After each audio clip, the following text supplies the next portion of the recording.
Mesdames et messieurs, bonjour. À la une de l'actualité de ce vendredi, le président de la République s'est rendu hier à Béchar où il a procédé à l'inauguration et à l'inspection de plusieurs projets de développement.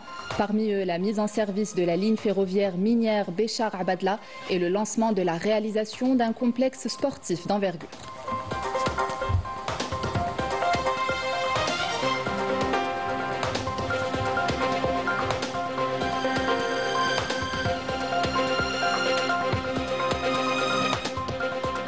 Le président de la République a été chaleureusement accueilli par les habitants de la wilaya de Béchar qui sont spontanément allés à sa rencontre, reflétant les liens solides unissant le président et le peuple algérien.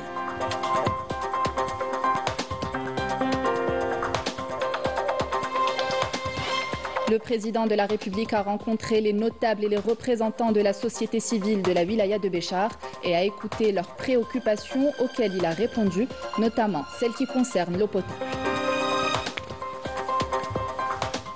Bienvenue à tous.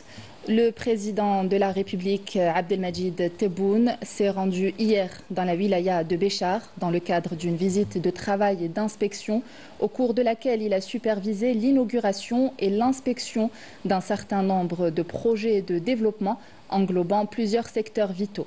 Un accueil populaire chaleureux a été réservé au président de la République, Abdelmadjid Tebboune, par les citoyens et les notables de la wilaya de Béchar.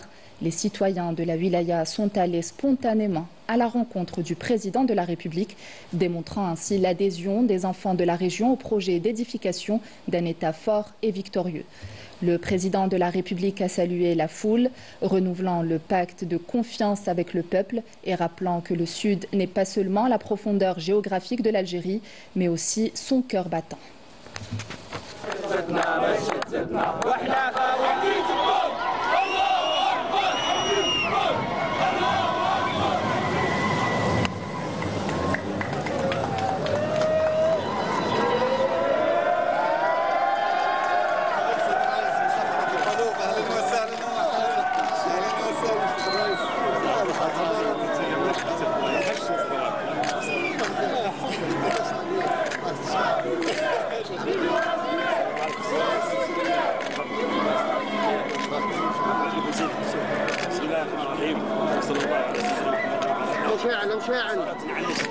ونيابة عن السادة الأئمة ومشايخ الزوايا وأعيان المدينة وعن أخوي نتشرف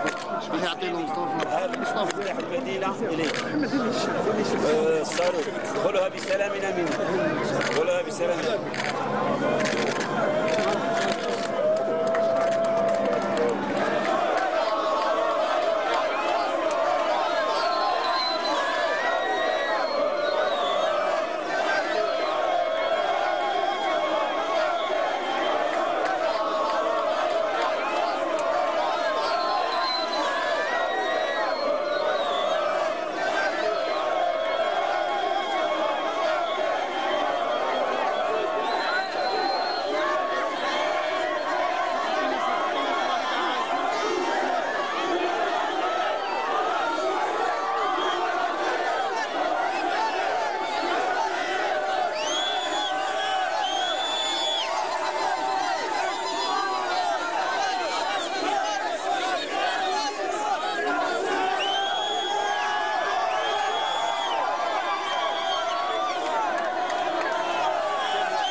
Et dans une démarche qui illustre la vision stratégique de renforcement et du développement des lignes ferroviaires et qui ouvre de nouvelles perspectives économiques prometteuses vers l'extrême sud-ouest du pays, le président de la République, Abdelmadjid Tebboune, a supervisé la réalisation et la mise en service du tronçon ferroviaire de 100 km reliant Béchar à Abadla. Accueilli à son arrivée au niveau de la gare ferroviaire, le président de la République a assisté à une présentation technique détaillée de ce projet structurant, reflétant de la volonté de l'État de promouvoir un développement intégré de l'extrême sud-ouest du pays. Abdelmadjid Tebboune a également visionné un documentaire retraçant les premières étapes de la construction de ce tronçon, partie intégrante d'un vaste projet ferroviaire reliant Béchar à Tindouf jusqu'à Garage Villette. Considéré comme le projet du siècle, ce chantier est l'un des plus ambitieux dans les secteurs des transports et des mines, mené à un rythme soutenu grâce à des compétences algériennes. Le président de la République a ensuite procédé à l'inauguration officielle du tronçon Béchar-Abadla, long de 100 km, qui contribuera à dynamiser l'économie locale.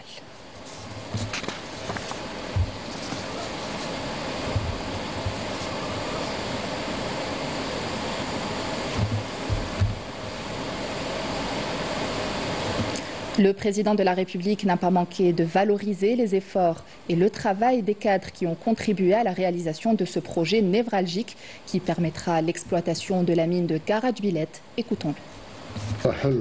حلم بدأ يتحقق ولا واحد كان يظن أن يوم من الأيام يكون فيه قطار في العبادلة ومحطة قطار في العبادلة ولا حماقير ولا في إن شاء الله بالتوفيق وإن شاء الله من خلال هذا المشروع نكون ربحت أداة اللي تسمح لنا باش المشاريع هذه نقوم بها مستقبلا بنفسنا مساعدة الدول الصديقة معليش ولكن تكون عندنا طاقات ذاتية لإنجاز مثل هذه المشاريع تاع السكة الحديدية 1000 كيلومتر فما فوق.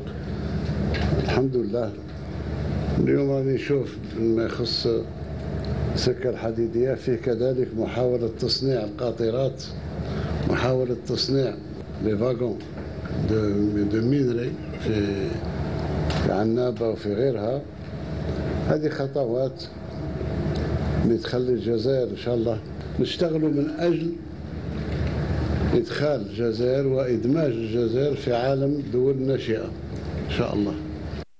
Le président de la République a insisté sur la poursuite du processus de développement et ce à travers l'extension des lignes ferroviaires d'ouest en est pour que notre génération puisse accomplir son devoir dans la continuité de celle qui a libéré la nation. Écoutons. وإن شاء الله نزيدوا نواصلوا في هذا المنوال حتى نوصل نتمنى متفقين منا من العبادلة نزيد نكمل حتى الأضرار ومن أضرار إن شاء الله الباجي مختار ومن الجانب الشرقي حتى طمراست من المنيعة حتى طمراست وبالتالي الجيل تاعنا يكون أدى ما عليه بالنسبة لجيل الثورة هو حرر البلاد وإحنا نزيد نبنيها واللي يجوا من بعدنا يزيدوا يكملوا إن شاء الله. شكرا للجميع ومبروك على الجزائر ومبروك على المنطقة. Le président de la République a procédé également à la pose de la première pierre du projet de réalisation du concentré et des boulettes de fer dans la région de Toumiette à Béchar dans le cadre de l'exploitation de la mine de Garage Villette.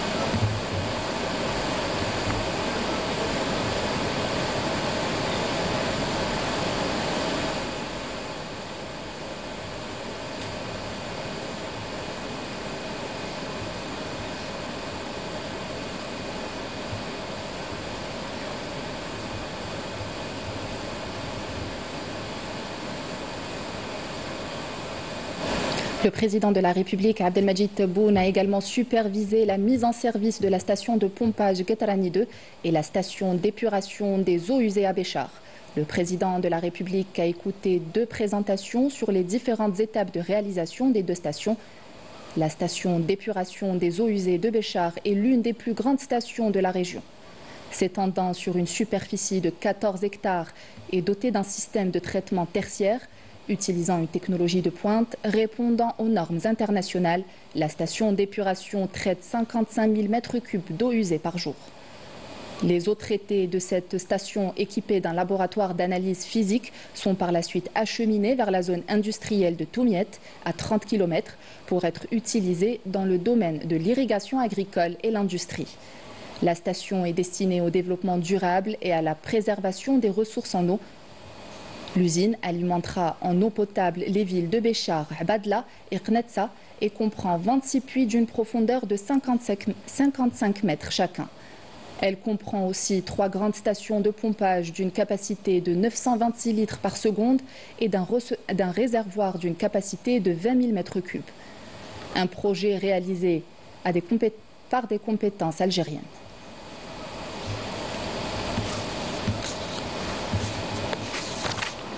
Le président de la République a rendu hommage aux cadres et travailleurs des entreprises réalisatrices du projet de transfert des eaux souterraines du champ de comptage Gatrani, la station d'épuration des eaux usées à Béchar, qualifiant cette réalisation de miracle et d'un acquis à même d'assurer la sécurité hydrique. Écoutons. أشكر جزيل الشكر كل إطارات وزارة الري والإطارات المحلية وإطارات بصفة عامة اللي شاركت في مشروع تزويد بشار بالمياه الصالحة للشرب.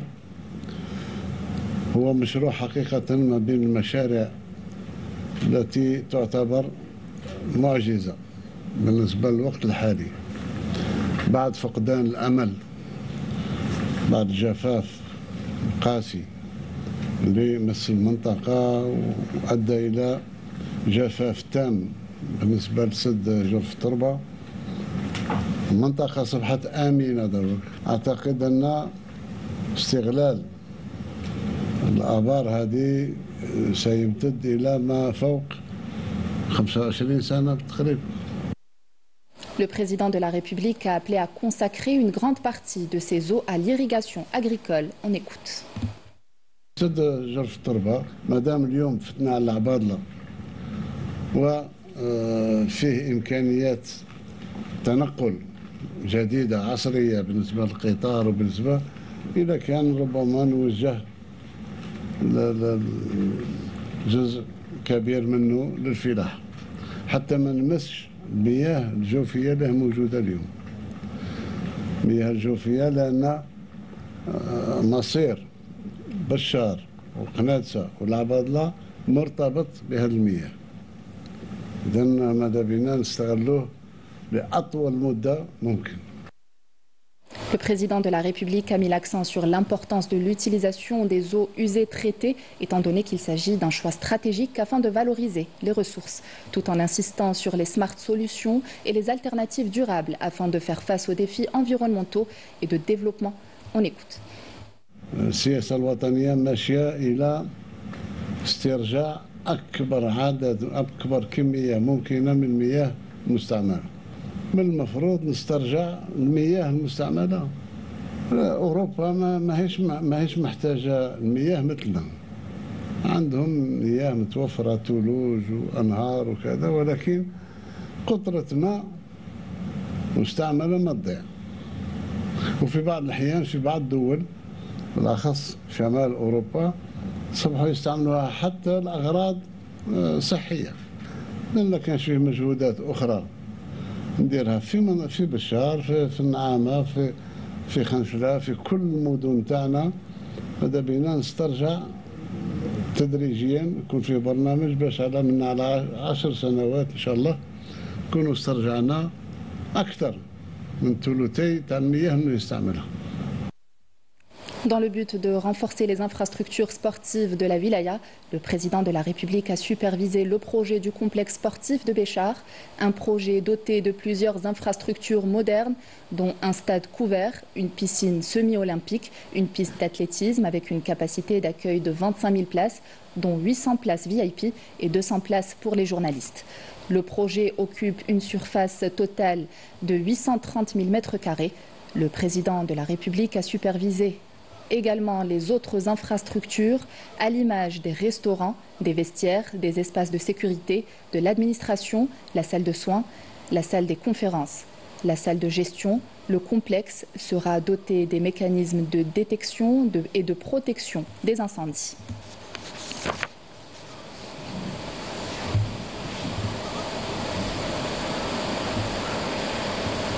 Le président de la République a mis en avant le caractère moderne de ce complexe, symbole des ambitions et du potentiel de la jeunesse de la Saoura, tout en saluant le professionnalisme du ministère de l'Habitat et de l'ensemble des acteurs ayant œuvré à la concrétisation de ce projet dans le respect des normes et des délais internationaux. On écoute le président de la République.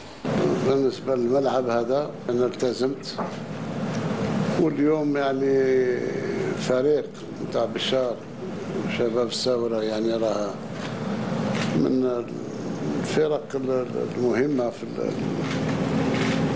على مستوى الوطن، كذلك يستاهلوا مرفق مثل هذا.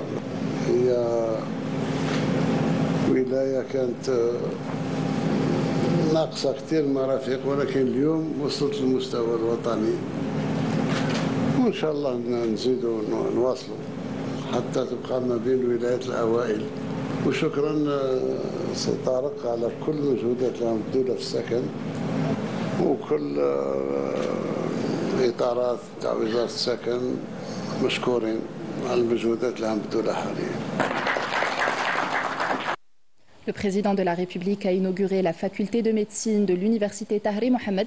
À son arrivée, le président a été accueilli par le ministre de l'Enseignement supérieur et de la Recherche scientifique, ainsi que par les responsables de la faculté de médecine. Le président de la République a procédé à l'inauguration de la faculté de médecine, un édifice scientifique et un nouvel espace de recherche réalisé au profit des étudiants de la région. Le président de la République a ensuite visité les différents départements, salué des étudiants en médecine et pris connaissance des moyens de formation pédagogique mis en place, notamment ceux fondés sur l'usage de la langue anglaise.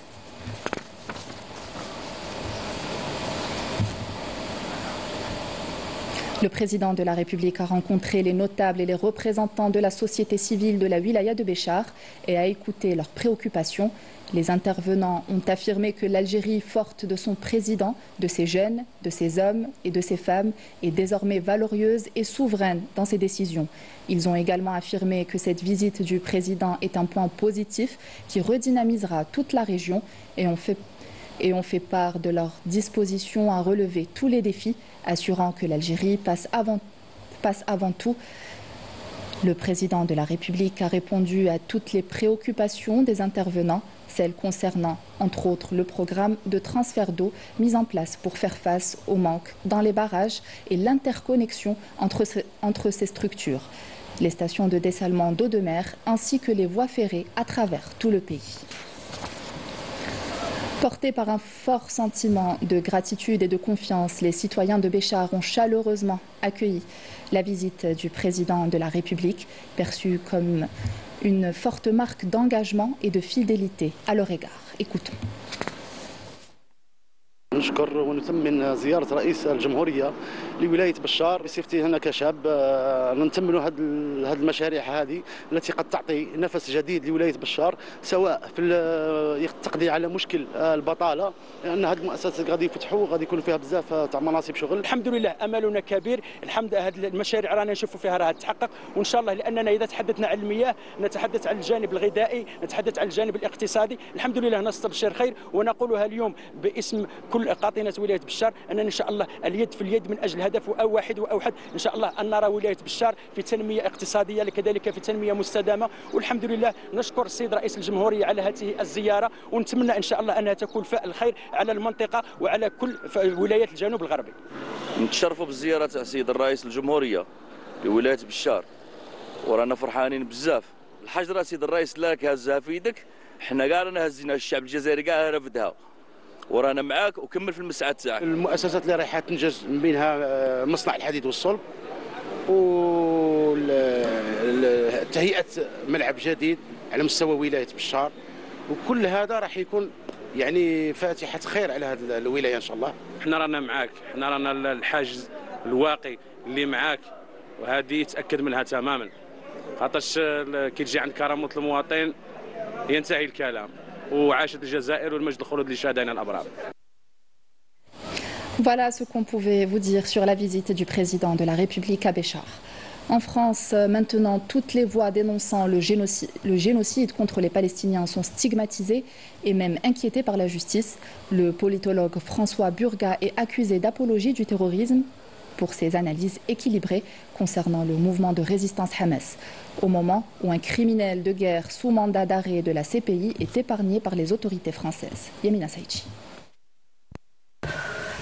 François Burga, politologue respecté, ancien directeur de recherche au CNRS, comparaissait hier devant le tribunal correctionnel d'Aix-en-Provence.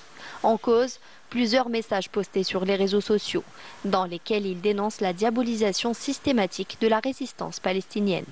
Cette simple expression, la corrélation de l'action du Hamas à la résistance est devenue en France un crime. Mon crime personnel, dont je suis particulièrement fier jusqu'à ce jour, c'est d'avoir dit dans un tweet, dans un seul tweet sur X, d'avoir dit que personnellement, j'avais beaucoup plus de respect pour les dirigeants du Hamas que je n'en avais pour les dirigeants israéliens. Pour ces propos jugés comme une apologie du terrorisme, le procureur a requis 8 mois de prison avec sursis, 4 000 € d'amende, une interdiction d'accès aux réseaux sociaux pendant 6 mois et 2 ans d'inéligibilité. Le chercheur présenté par l'accusation comme un soutien du Hamas s'est pourtant toujours inscrit dans une lecture géopolitique critique et universitaire de la guerre génocidaire menée par l'antitétionniste contre le peuple palestinien.